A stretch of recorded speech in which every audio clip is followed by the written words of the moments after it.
أنا بس مستني يعرفوا قيمتي، أنا بس مستني إن الشخص اللي سابني أو أنا سِبته أخيرًا يعرف قد إيه أنا كنت حلو وقد إيه أنا ما اتعوّضش وقد إيه ما فيش منّي اتنين. والحقيقي إن ممكن الهدف ده أصلًا ما نوصلوش، يمكن الشخص اللي كان في حياتك ما يرجعش تاني، ويمكن عمره ما يعرف قد إيه قيمتك دي كانت حلوة وقد إيه أنت كنت شخص ما تتعوّضش وقد إيه كل الحاجات دي. واللي أوحش من كده كمان إن ممكن أصلًا ما تكونوا أنتم الاتنين ما كنتوش مناسبين. يمكن أساسًا أنتم الاتنين كنتم أشخاص غير مناسبة لبعض، يمكن كنتوش اتنين وحشين ولكن اتنين مش مناسبين لبعض. Maybe you were not the one and maybe they were not the one and maybe they will find the one and maybe you will find the one. يعني إيه؟ يعني ممكن تكون هُم مش الشخص المناسب ولا أنت الشخص المناسب، ويمكن هُم يلاقوا الشخص تاني مناسب وأنت تلاقي شخص تاني برضه مناسب. وهي دي أصعب حاجة، إن إحنا لمّا بنقعد مستنيين الشخص ييجي تاني، يفتكر، يفهم، يحس، بنفضل عايشين عشانه، بنفضل عايشين علشان الشخص ده ييجي تاني ويفهم ويقدّر ويحس بالنعمة اللي كانت في إيده وسابها. بيفضل عقلنا شغال، هُم بيفكّروا في إيه، هُم بيعملوا إيه، هو شاف الصورة، هو شاف إن أنا خسيت، هو شاف إن أنا اشتغلت، هو شاف إن أنا نجحت، هو شاف إن أنا عملت. وبيفضل دايمًا حياتك مقفولة جوّه الحاجة دي، بتفضل تبقى ردة فعل، مستني الreply، مستني الseen، مستني الview،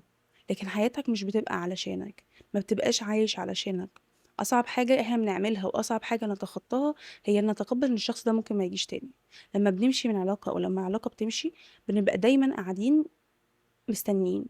مستنيين اللي هيحصل، مستنيين المكالمة، مستنيين الاعتذار، بس الحقيقة إن ده ممكن ما يحصلش، وإنه حتى لو حصل يمكن يكون ما لوش معنى بعد فترة،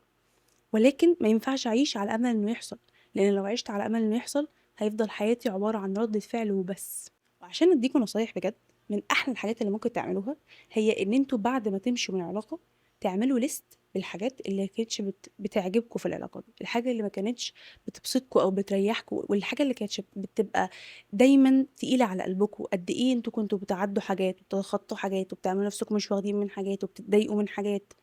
علشان تكمّلوا أو علشان تسامحوا أو علشان تمشّوا الدنيا. وده مش عشان تطلّع الشخص اللي قدّامك ده villain أو تطلّعه شخص وِحِش أوي أو أيًا كان، ده بس علشان تكون قادر تركّز على الحاجات اللي خلّتك فعلًا تمشي أو تبقى عايز تمشي. لإن غالبًا لمّا بنسيب حد أو لمّا علاقة بتنتهي، عقلنا بعد فترة بيركّز بس على الحلو اللي كان بيحصل، على قد إيه أنا كنت مبسوط، على قد إيه أنا عمري ممكن ما الاقيش حد تاني كده، على قد إيه أنا ممكن ما اشوفش حاجة حلوة تانية كده، مع إن كان في حاجات تانية كتير وِحشة أوي، عقلنا بيمسحها في ثانية لإنه مش عايز يفتكرها، هو عايز يفتكر بس الحلو اللي هو كان عمّال يبُص عليه وكان بيحاول يعوّض نَفْسه بيه عشان يقنع نَفْسه إن العلاقة دي كانت كويسة وماشية وحلوة. والحقيقي هنا إن أنت لازم تتحكّم في ده، ولازم تاخد بالك من اللي كان بيحصل وتفهم إن يمكن ده كان خير، إن هو لو كان خير كان فضل، ولكنه ما كانش خير فمشي، وفي الأول وفي الآخر ده قدر ربنا. أنا عارفة إن الكلام بيكون سهل، وعارفة إن الفعل صعب، وعارفة إن أنت بتبقى حاسس إن ما فيش حاجة تانية هتيجي في الحياة حلوة، بس لمّا بتفكّر بالشكل ده ولمّا بتحط قدّامك list من الحاجات والأسباب اللي خلّتك تمشي بجد، بتخلّيك تفهم إن فرصتك في الحلو لسه جاية، وإن أملك في إن ربنا يعوّضك لسه جاية، وإن وجودك في situation وِحشة وفي موقف وِحِش مع شخص مش بيقدّرك، بيخلّيك قدّام ممكن تفوّت حاجة حلوة أوي كانت مستنياك بس أنت وقّفتها وعطّلتها وخلّيت خير ربنا ما يجيش علشان أنت كنت مستني الحلو من الوِحِش، وما كنتش عايز تدّي فرصة لنَفْسك إنك تشوف الأحلى. وده مش معناه إن أنت شخص ما بيقدّرش، ولكنه معناه إن أنت شخص بتسامح أوي، إن أنت مش عايز تشوف الوِحِش عشان أنت بس نِفْسك في الحلو ونِفْسك تبني الحلم الجميل ده مع الشخص ده، حتى لو ما كانش مناسب ليك، حتى لو كان بيوجعك. التخطي عمومًا مش إنك تنسى شخص، ما فيش حد بينسى حد، خلّينا واقعيين، ما فيش حد بينسى بني آدم تمامًا، إحنا لو واحد يعني حد كان صاحبك أسبوعين مش هتنساه تمامًا، ده هيبقى موجود دايمًا في ذاكرتك، فما بالك حد كان ما بينكم أحلام وطموحات وحب وحياة بتتبني.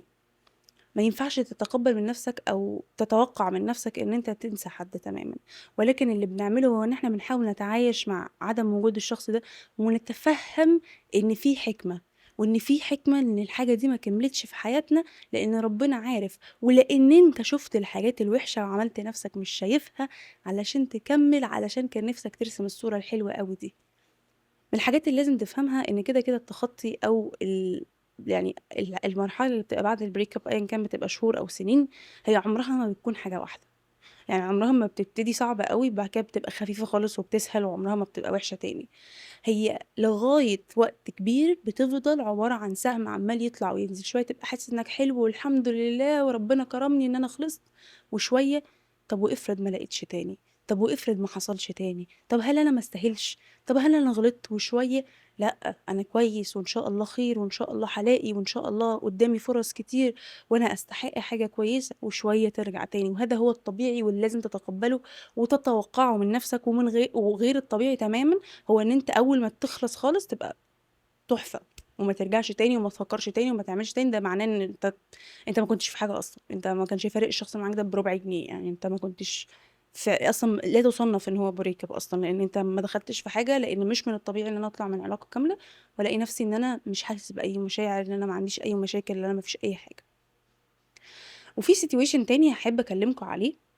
عشان بالاقي دايمًا ناس كتير بتسألني على فكرة إن حد عايز يمشي من علاقة، هو عايز يمشي منها دلوقتي ولكنه مش عارف، ليه؟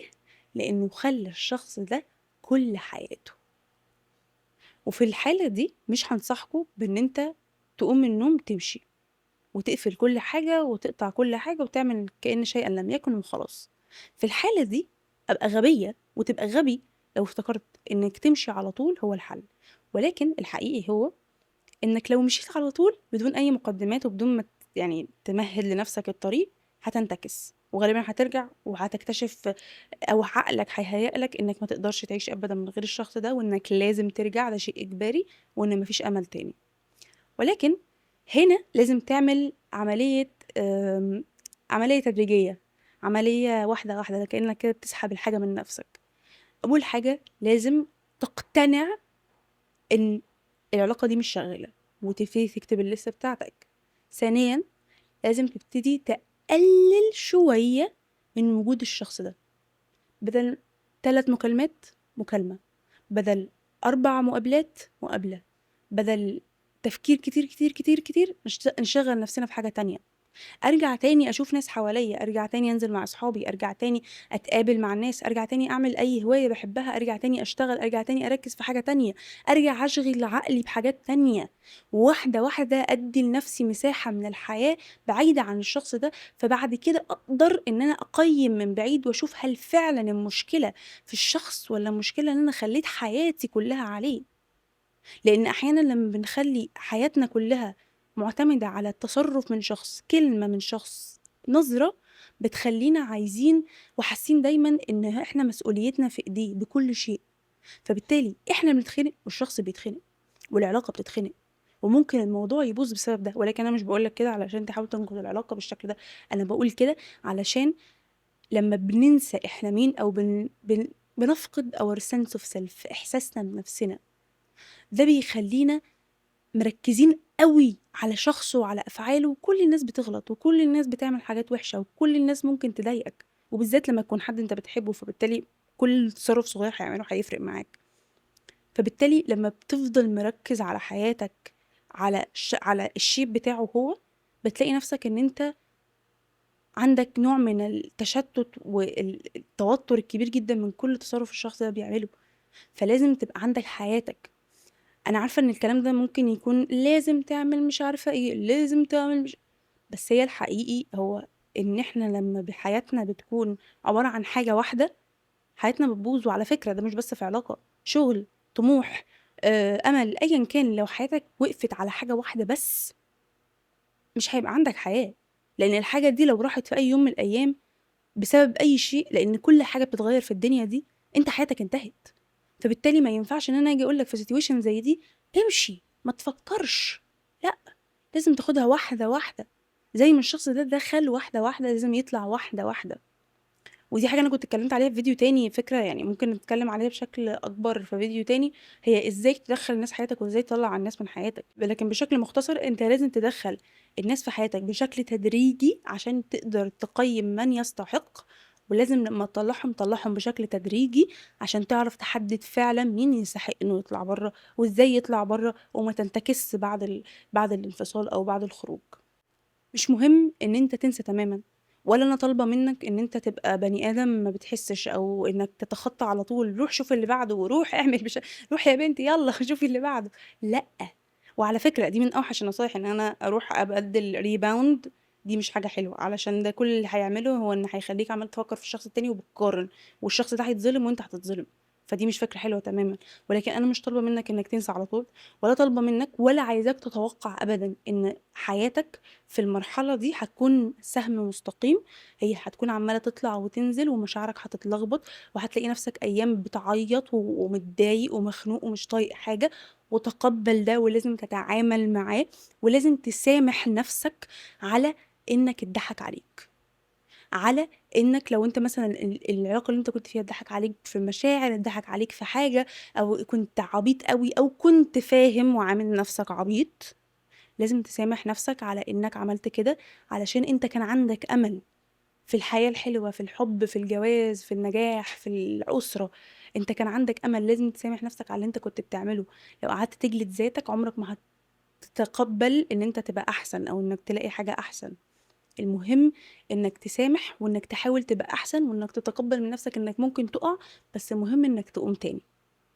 بس كده. أتمنى تكونوا اتبسطتوا. متنسوش تعملوا لايك شير سبسكرايب وكومنتس. ومتنسوش تعملوا فولو على الانستجرام وعلى التيك توك، هتلاقوا اللينكس في البايو. باي باي.